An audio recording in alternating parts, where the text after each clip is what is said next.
It's easy to get trapped by economic necessity and settle for existence rather than substance. That's easy.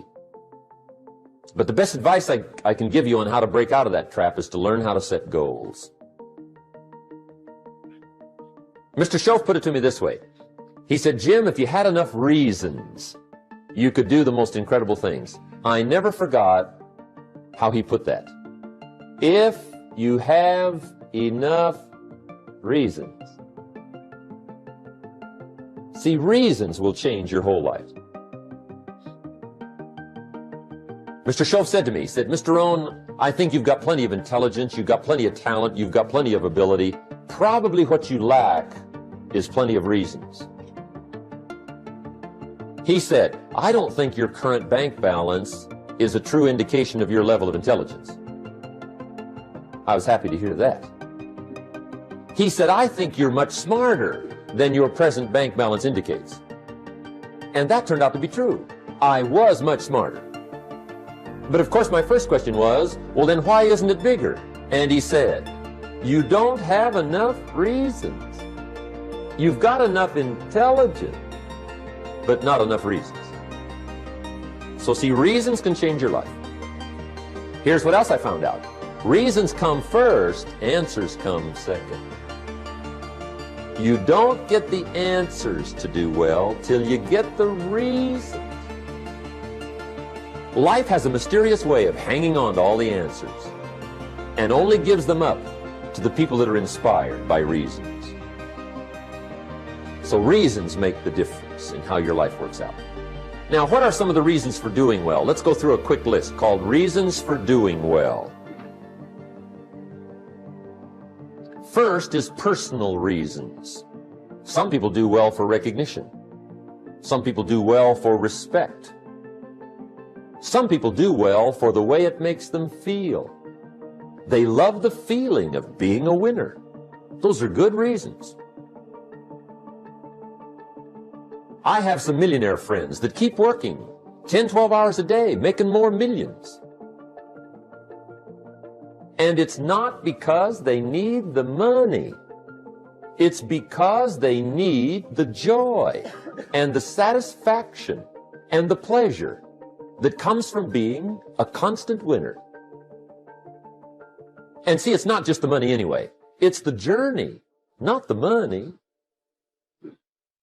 Once in a while somebody says to me, boy, if I had $1 million, I'd never work another day in my life. That's probably why the good Lord sees to it they don't get their million, right? They'd quit. They'd quit. Okay. Next is family reasons. Some people do extremely well for other people, and that's powerful. Human beings can greatly affect each other.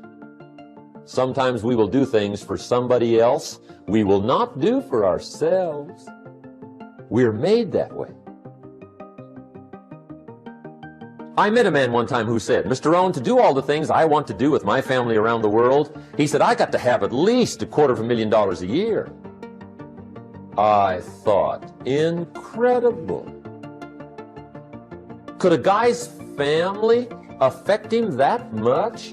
And the answer is, of course. How fortunate are the people that find themselves greatly affected by somebody for personal achievement. And we are affected. The writer of a recent song said, if not for you, the winter would hold no spring, couldn't hear a robin sing. I just wouldn't have a clue if not for you. So we can be affected. That might be one of the most stimulating reasons to do well, finding somebody. When Andrew Carnegie died, the wee little Scotsman that built the big steel industry, when he died, they opened up his desk, and in one of the desk drawers, they found a slip of paper. On that piece of paper, Mr. Carnegie had written his goal for his life, and he wrote it when he was in his 20s. And on that piece of paper, it said, I'm going to spend the first half of my life accumulating money. I'm going to spend the last half of my life giving it all away. What a goal. He got so inspired by that goal that the first half of his life, he accumulated $450 million. And the last half of his life, he gave it all away. Good question tonight. What's got you turned on? What's got you bombed out of sight to get up early and stay up late and hit it all day? Next question. What's got you turned off? When I found the answers to those two questions, my life exploded into change. I finally found out what had me turned off, and I got that cured. And then I got me a long enough list of reasons to turn me on. And once the lights went on for me, age 25, they've never gone out. I've fallen out of the sky a few times, but I've never lost that drive to make something unique out of my life. See, reasons altered my whole life. Now, there's another list of reasons called nitty-gritty. Hard little reasons. Sometimes those little reasons are the most powerful reasons that can change your life. Sometimes it doesn't take much. I now carry several $100s in my money clip. It's only a few $100s, but it was one of those reasons turned my life around. Just before I met Mr. Schoaf, I heard a knock at the door. I go to the door, and there's a little girl standing there about this tall selling Girl Scout cookies. And she gave me one of the finest sales presentations I've ever heard. Special deal, several flavors, this whole package of stuff, $2. And with a big smile, she very politely asked me to buy. And I wanted to. Big problem. I'm broke. I don't have $2. And to this day, I can remember the pain and the embarrassment. I'm a father, I'm a husband, I've been to college, I'm working, I'm 25, I don't have $2. And I didn't want to tell her that for some reason. So I did what I thought was next best. I lied to her. I said, hey, look, I've already bought lots of Girl Scout cookies.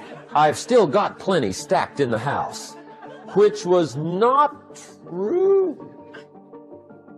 But it seemed to get me off the hook for the moment. She said, well, gosh, that's wonderful. Thank you very much. And she went away. When she left, I closed the door, and that was the day I said to myself, I don't want to live like this anymore. I've had it with lying, and I've had it with being broke. I'm never going to let this happen to me ever again. I promised that day I would work as hard as possible and would always carry plenty. It took me a little while, but now I do. It was one of those reasons. And I guess I carry plenty for two reasons. One is the way it makes me feel, but also in case I bump into another Girl Scout selling cookies. Right? I'm ready.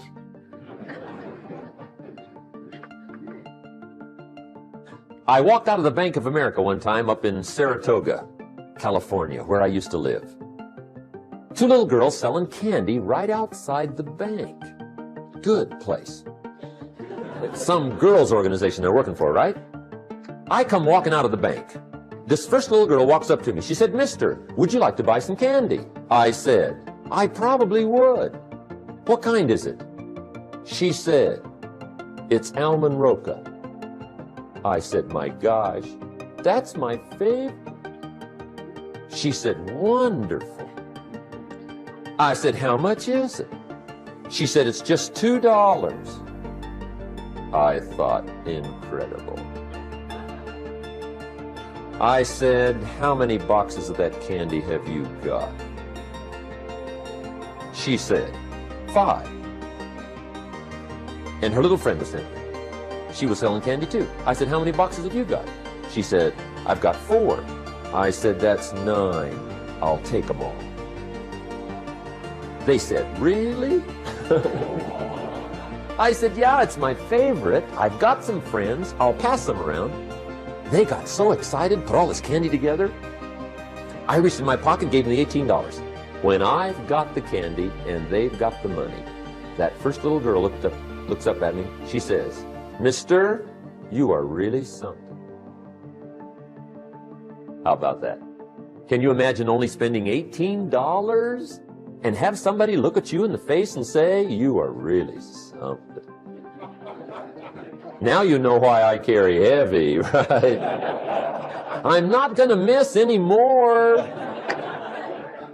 It was just one of those reasons. Helped to change my life. One of my nitty-gritty reasons was budget finance. Budget finance used to grind my soul. Way back in those early days, I had fallen for one of those consolidation loans, where you take all your little hard-to-pay bills, put them into one big impossible-to-pay bill, right?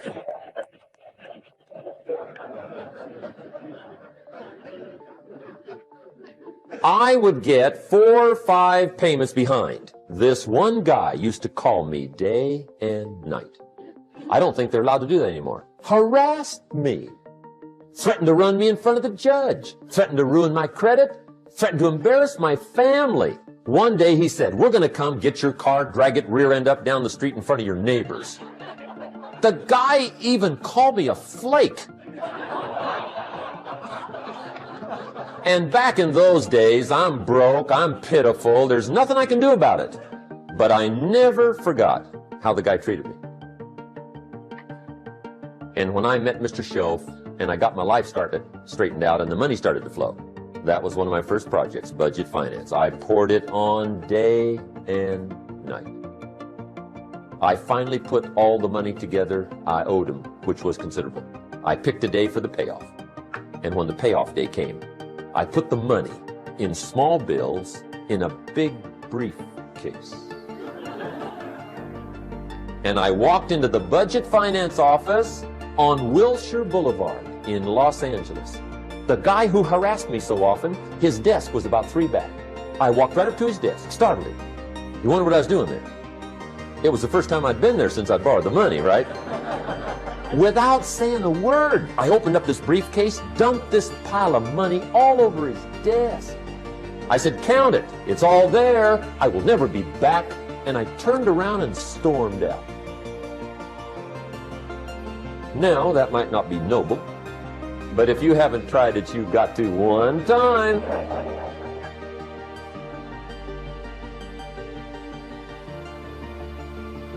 It can be the day that turns your life around. All you need is a reason that turns you on. One of my dear friends, Robert Depew, Bobby used to be a school teacher in Lindsay, olive capital of the world. Bobby taught school several years, got a little weary teaching school. One day decided he wanted to get into sales. So without telling anybody, he just up and quit his job teaching school and jumped into sales. When he did, his brother made fun of him, laughed at him, put him down, said Robert's lost his mind. Had a good job teaching school, now he thinks he's a salesman. He's going to go down the drain, lose everything. Just put him down something fierce. Bobby said, the way my brother acted when I got into sales, he said that made me so mad. I decided to get rich. And my question for you tonight is it possible to get that mad? Of course. Wealth is not a matter of intelligence. It's a matter of inspiration. Today, Robert happens to be one of my millionaire friends. Bobby's rich.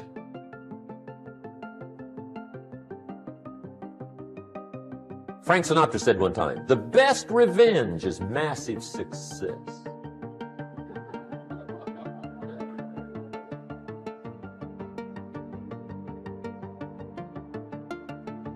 Hey, get you a long enough list of reasons so that after tonight you never lack for inspiration. You might not have all the answers right away, but you can get the answers if you can get the reasons.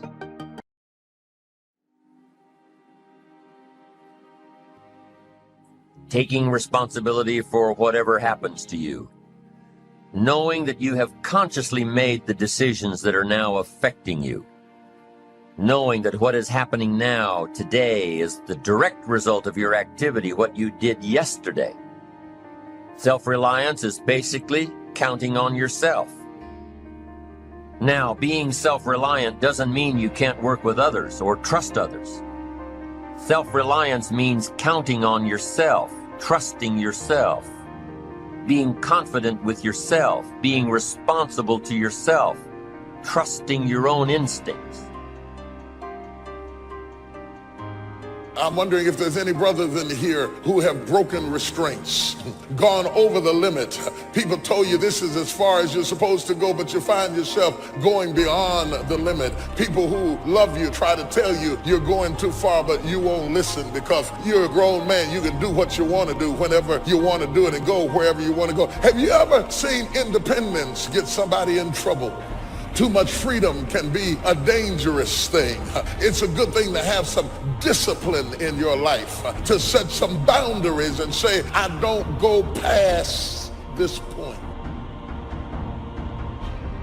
Success, many will love you for it.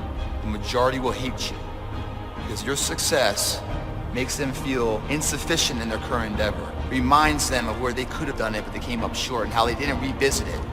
The difference between a winner and a loser, the failure's there every single time. It's just the winner gets back up, does it again, and does it again, until it goes his way.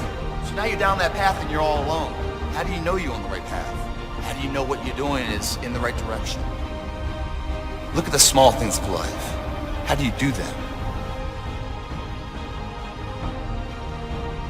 If you decide to take the initiative to change the current quality of your life, I say to you that you will find that the universe is on your side, that life is on your side.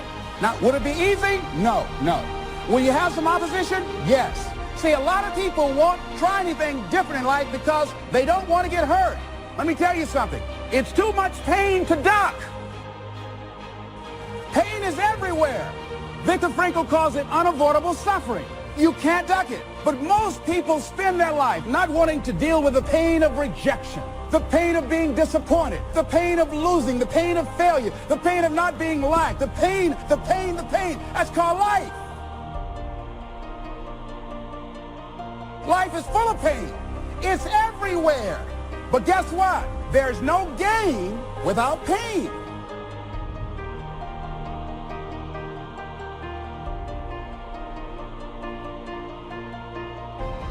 Today, you never say good enough.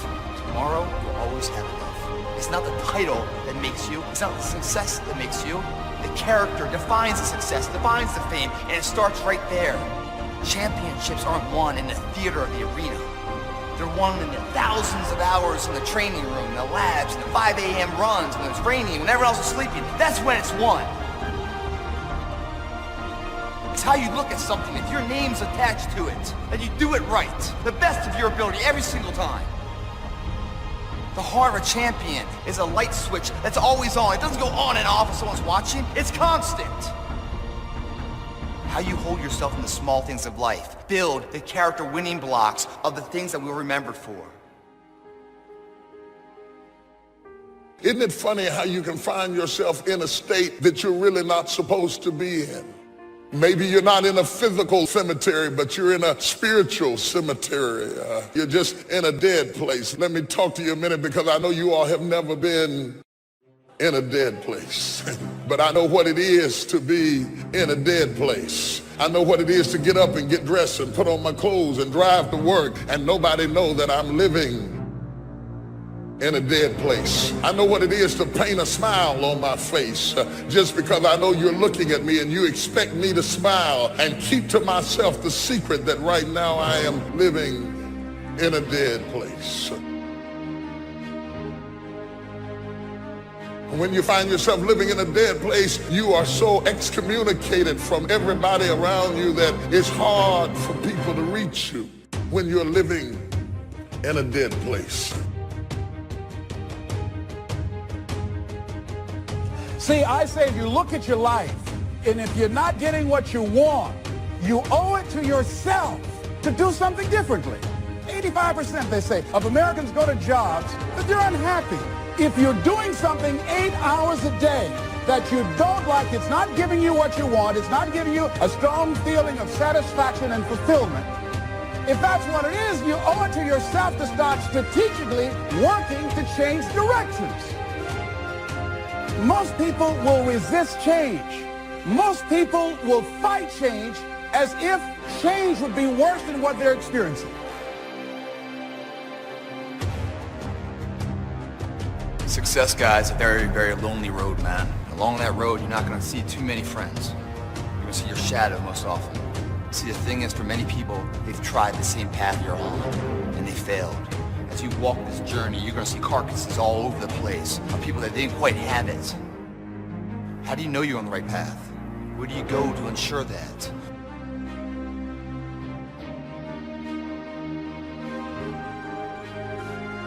So many of us, we think that Friday is when life begins. We think Friday, when we stop working, is when we can be happy. Can we turn Monday into the new Friday?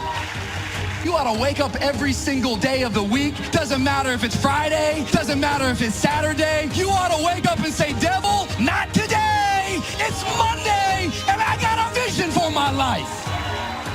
When I retire, then I will be happy, when I can finally cease working. The only problem is, as you start to study research, what you'll discover very, very quickly is that when people retire, do you know that the death rate increases? When people retire, depression increases. What if the thing you despise is keeping you alive?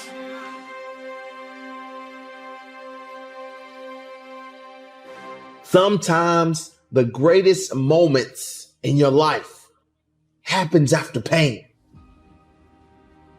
happens after hurt. It happens after those failures. You can be at the worst point of your life and you think you've done everything wrong, but that was all a part of the plan. Yeah, you may have messed up. Yeah, you may have put yourself in a bad predicament. So what are you waiting for? This might be the push you need to get the first step going towards your greatness, to going forward towards your purpose. Now is the moment. Now is the time. Stop looking back, talking about what you can't do, how you failed, how you're not qualified, how they're smarter than you, how they're stronger than you. I don't want to hear that. Take this next moment and think about where you can be if you put your all into what you want to do. The first reason why people hold back in life is because they keep putting their life on the back burner. They keep waiting till later to start living the life that they were meant to live. Because we all think that we got infinite time. We all think that we've got this enormous amount of time. Well, let me tell you something. If you keep waiting to live your life, eventually it's going to pass you by. Eventually, everything that you wanted to accomplish is going to just pass you by if you never find the confidence, or never find the hope, or never find the will, or the belief that says you should try to do this. I see so many people out there that are like, I have a goal, but I can't do that right now. I want to pursue my dream, but we living in a pandemic. I see a whole bunch of people out there who have a dream, but they're too scared to go after it. It begins right now with no one looking, man.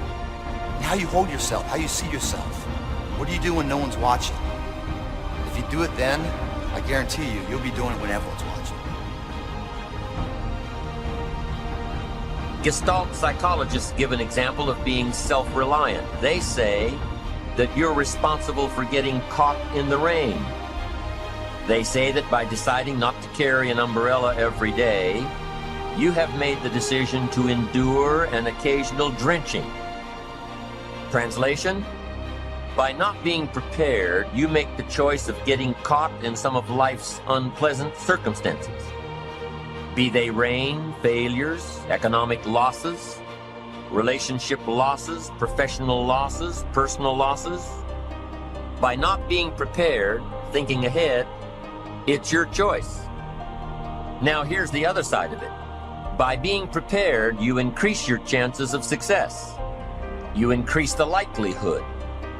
By being prepared, you increase your chances of success, of seizing opportunities when they come your way, of being ready within yourself to take advantage of once-in-a-lifetime situations. Some people tend to blame others for their mistakes, blame others for their failures. Somebody says, it's not my fault the report isn't done. So-and-so didn't do their part. Of course it's your fault. It's your report too.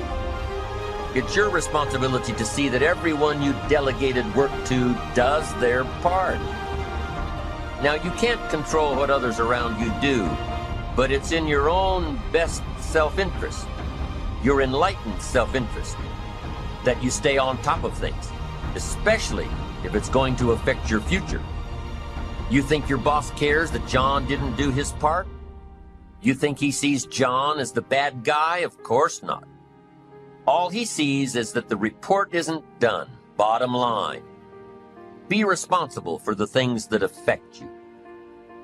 You can make sure you're more responsible by checking in with those people who are working with you, the people who make up your team. You can be more responsible by saying, hey, John, how are you doing with your part? Do you need some help? Can we put somebody else in here to help you finish? Now, if John consistently doesn't handle his part, you've got to replace John. If he isn't doing his share, you've got to find somebody that will. Or what? It will negatively affect you. You can't wake up in the morning that the project is due hoping and wishing that John has done his part. No, you've got to be responsible because it's going to affect your career too. Now, my approach to my better future very early on in my career was to just go through the day with my fingers crossed. And I used to say something like, I sure hope things will change for the better. Then here's what I found out. They're not going to change. Somebody says, well then, how will my life ever change? Answer, when you change. When you change, when you get better, it'll get better. If you change, it'll all change. Don't put it on someone else. Hope that someone else will change it for you. Instead of going backward, instead of decaying, get stronger, get better, grow and learn and develop and live. Live in defiance of the weakness and in rebellion against the decay. Fight them for every inch they try to take. Do not surrender any ground ever. Hold the line. Keep moving forward. There's a greater you inside of you. You may be hurt, but I'm telling you, that's just a part of your makeup. So once you reach your greatness, you can tell people that you have to go through in order to get to your greatness. You have to go through. You got to fall down. You got to get back up and go at it again and again and again and again. It's not an easy road to being great.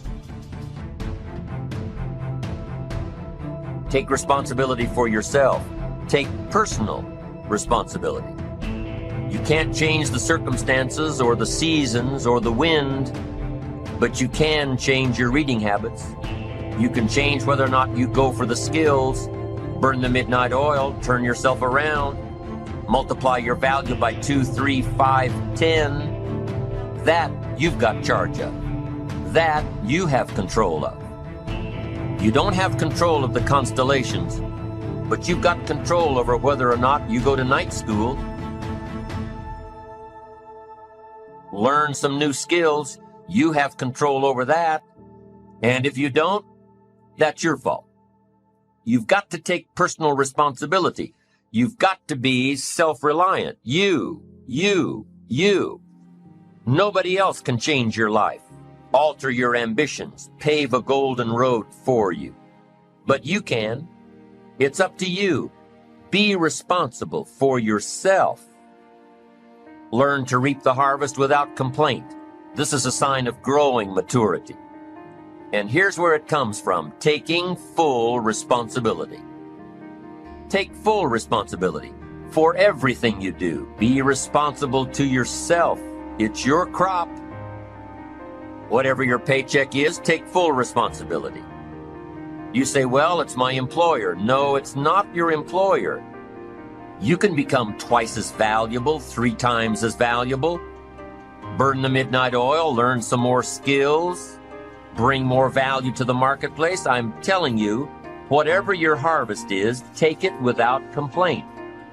Take it without blaming others. Self-preparation leads to control over your life. We discussed this in the last session.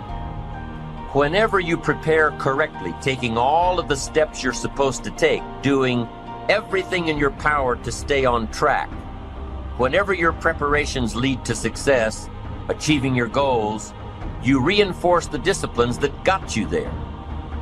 Success leads to reinforcement of the proper disciplines. If what you're doing is working, keep doing it. If what you're doing isn't working, change it.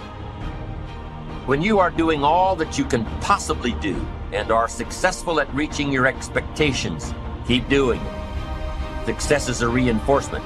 Psychologists call this positive reinforcement. We all know about positive reinforcement. That's how we train our dogs. That's how we teach our kids. That's how the trainers at SeaWorld can get a killer whale to do tricks and follow commands and work side by side with humans, by positive reinforcement.